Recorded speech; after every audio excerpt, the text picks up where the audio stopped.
Hi. Okay, so I just did the week 6 seminar for the Fretboard Challenge, and I'm going to dual purpose this video between the resources I give out on my website, as well as share this with SBL with the students there, so that they can get an idea of what I was talking about when I was like, there's like 1,000 insights that you can really take from working with Pentatonics. Now, I fall into the category of the Gary Willis Pentatonics people, that there's only major pentatonics.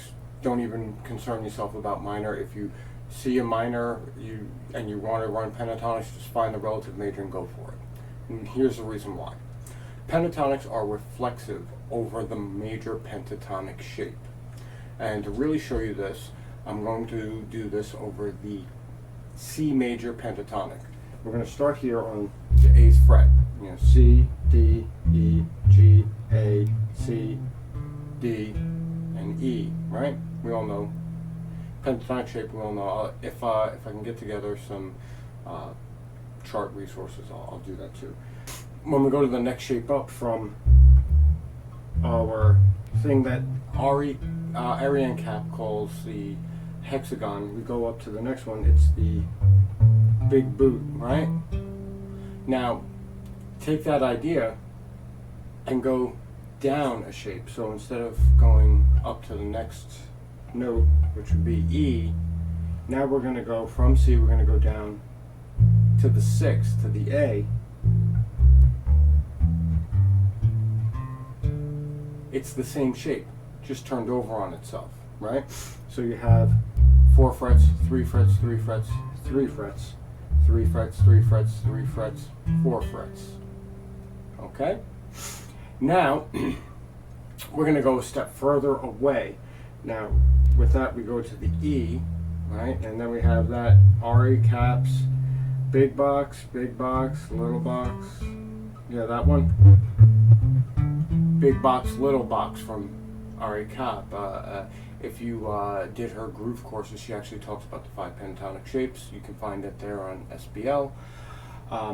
You go to the opposite direction, and you're going to start on the 5th, right? Because that's the next note down. Look at that. Little box, big box, big box. And then, then we're back over here to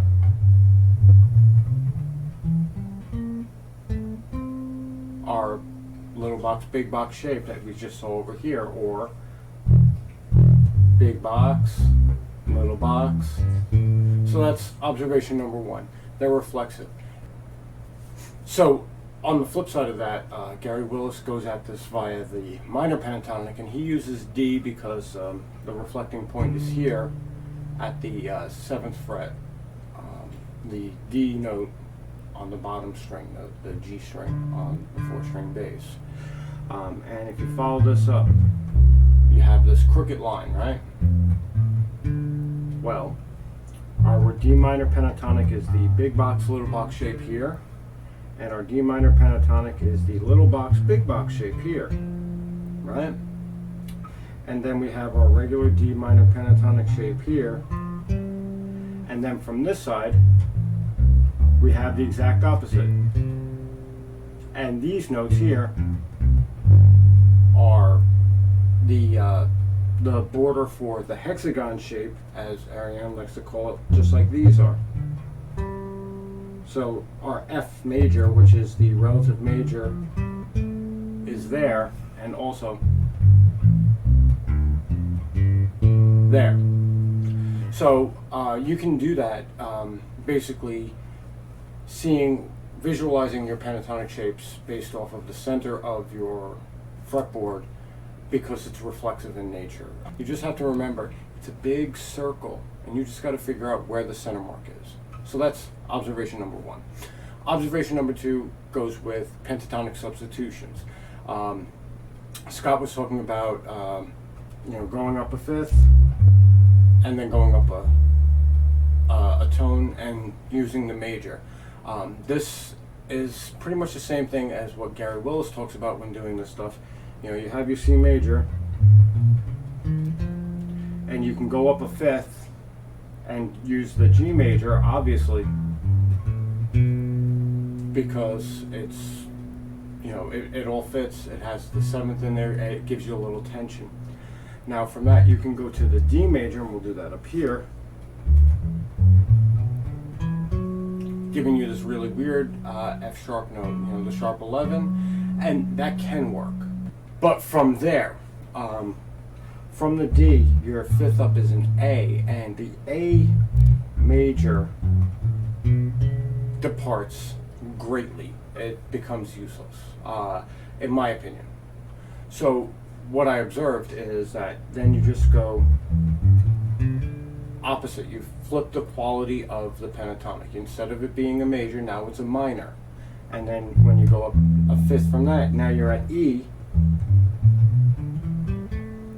The E minor fits perfectly, gives you a 7th, and everything else is the same. So it's just like running the D major. You have your E, you have your G, so you have your 3rd, your 5th, your 6th, your major 7, your 2nd, your 3rd, blah, blah. And it avoids your root. So your 3rd, your 6th minor pentatonic is going to include, because it is the relative minor, there's no way really around that. You're going to have a C in that. So it's not an optimal choice, because it's basically just going back to the major pentatonic anyway. This is the same as this, right? So then we go up a 5th from that, and where does that leave us with the 5th from E? That brings us to B. And this one's really interesting, and I'm going to say it's interesting. You all can call me crazy. We have a C major chord playing, C major 7, you know, root, 3rd, 7th, okay? Now, off of the B, our B blues pentatonic scale is where we go from the E minor pentatonic. We're going to go to the B minor blues pentatonic. So it's B, D, E, F, F sharp, A, B, D, E, F.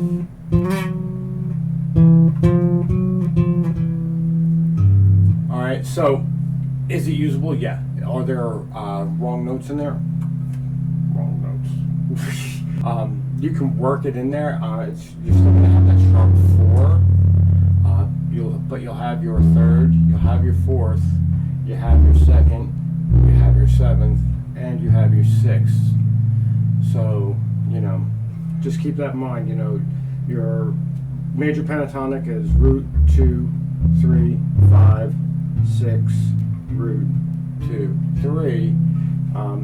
Your 7th degree blues pentatonic is 7, 2, 3, 4, sharp 4, 6, 7, 2, 3, 4, sharp 4, and you know, there's your 6. 13,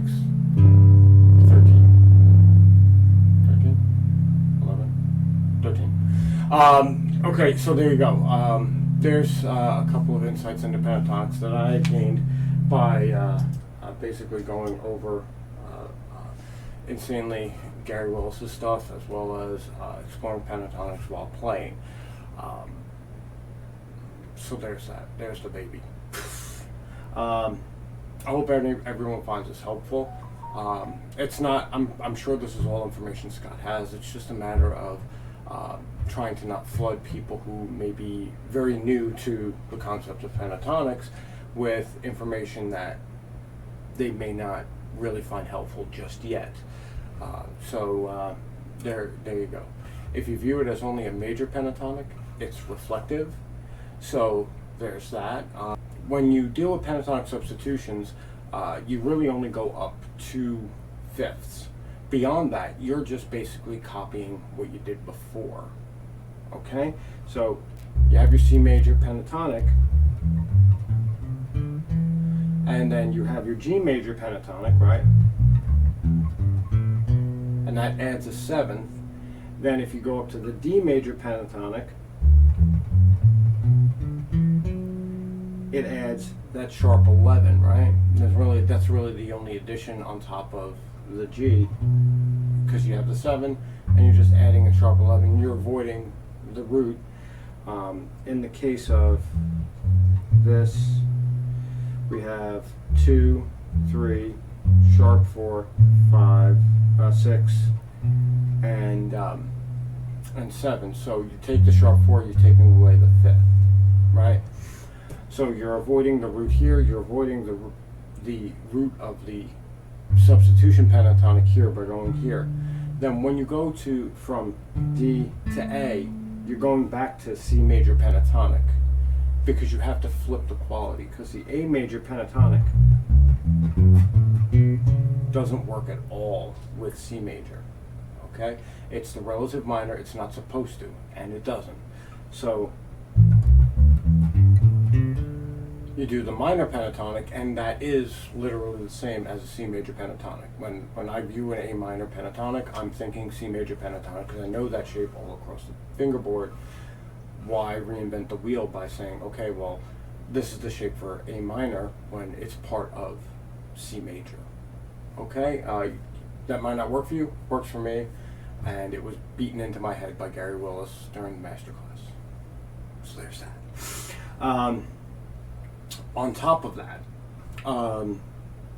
if you go from A to E, you go up a 5th from that. You can do the minor pentatonic of E, but the relative major of the minor pentatonic E is G. So you're doing the same exact thing. And then if you go up from E, you end up at B. B is troublesome. B is a minor 7th pentatonic. You have the sharp 4, the 6, the 7, the 2, the 3, the sharp 4, the 3, the sharp 4,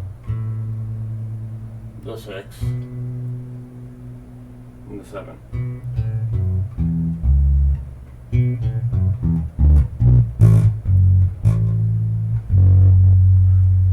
But to make it a little more relative to the C major scale, it is basically the D major, D major, here we go, D major, and then B minor. It's the same scale, but this tone is in the Locrian scale, and I kind of substitute in a 6 note scale, a hexatonic scale, if you will. If I'm going to go that route, if I'm going to go and I want to stick out, I use the blues scale, and I'll focus in on that, that blue note in the scale. I'll just jump, I'll take advantage of the one thing that it has that none of the other ones have, none of the other scales have. The D, the C doesn't include the 4, the D doesn't include the 4, the G doesn't include the 4, and obviously the A minor, because it's the C major, doesn't include the 4, the E minor, because it's the G major, doesn't include the 4. So the B, the last 5th up, before we start getting to ridiculous things like F sharp and things that are obviously never going to work, I'll sub in the blues scale, because it actually has, it's the only one that actually has a 4 in it from the parent major scale. So that's in total my insights regarding pentatonics. There's other stuff, and it gets really weird and complicated, and I don't feel like really trying to explain everything all in one shot. But in relation to the seminar that Scott did on the Fretboard Challenge, that is my insights, and I'm I'm absolutely certain this is all stuff that Scott knows. I'm not saying I've discovered things with music that no one has noticed before me. Painfully obvious. I mentioned area and caps shapes. I mentioned getting some of this information from Gary Willis via seminars, his masterclass, his courses on SBL that I've taken, area and caps courses on SBL, her seminars, her YouTube channel where she plays on, where she does some of her lessons. So I'm not a virtuoso that found something that no one else discovered. It's just stuff that probably was cut for brevity's sake in the seminar, since it was only 2 hours. But there you go. There's some extra insights into pentatonics and how they can be used.